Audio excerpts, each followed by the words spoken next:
Hello friends. So today I am going to discuss dual plating in distal femur fractures. So indications being if your fracture is very low intra-articular or transcondylar fracture, or if there is severe comminution, or if it's a severely osteoporotic bone where you are apprehensive of implant failure, or if the apex of the fracture is medially. So in these cases, even in some cases of non-union or failure of previously single plate fixation, so you need to do medial plating as well. So in a separate video, I have explained about the surgical steps and every details of lateral plating. Usually, I am taking a HOFA approach for such fractures for lateral plating. So I am exposing, I am taking the distal part Distal of the part of HOFA only, swashbuckler approach. and I have planned for minimal invasive or mini incision on the lateral side. So I have exposed the distal lateral surface by utilizing the lower part of the swashbuckler approach.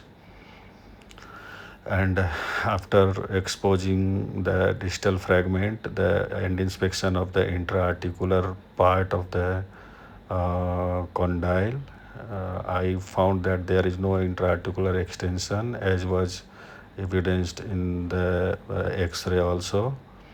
So after applying adequate size plate, so I'm not going to discuss the size of the plate which you require. That is a separate video.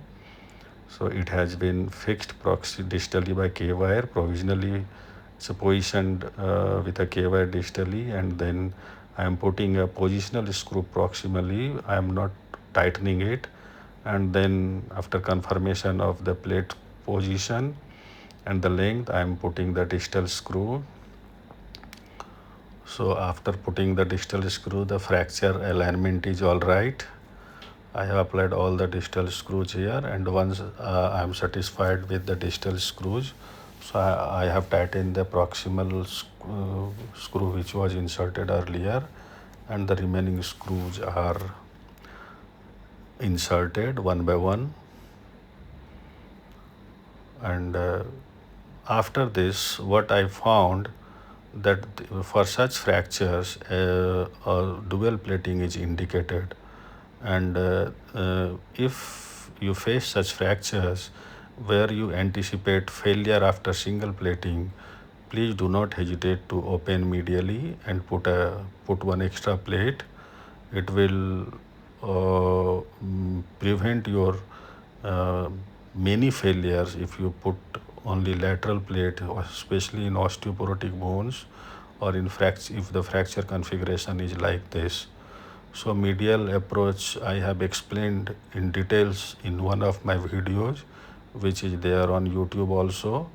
So it's a pretty simple approach. The incision and the exposure is explained in details there.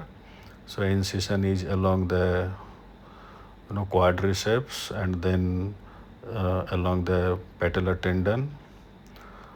It is usually a straight incision, slightly curving anteriorly in the proximal part. And the important thing here is to prevent the vascular injury. And your exposure should be meticulous, and you should be through the planes. You should not violate the medial intermuscular septum. And one trick especially I want to mention here is you just put a mop and then push your neurovascular bundle by using a Homen. And once you are satisfied with the exposure and everything reduction, we have two options. You can use a T plate, which is not a contoured plate, but nowadays we have medial pre-contoured plates also, which sits very well on the medial side. But you should mind it that it should not cross the adductor tuberosity medially.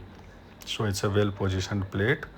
I have applied one screw proximally as a positional screw, and then the distal screws And once I am satisfied about the length and the position of the screw, now I am putting the rest of the proximal screws.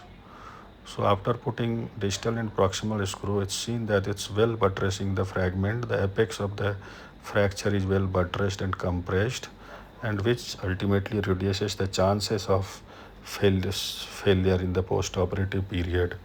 So it hardly takes a few minutes, maybe half an hour of yours will prevent failure in the future.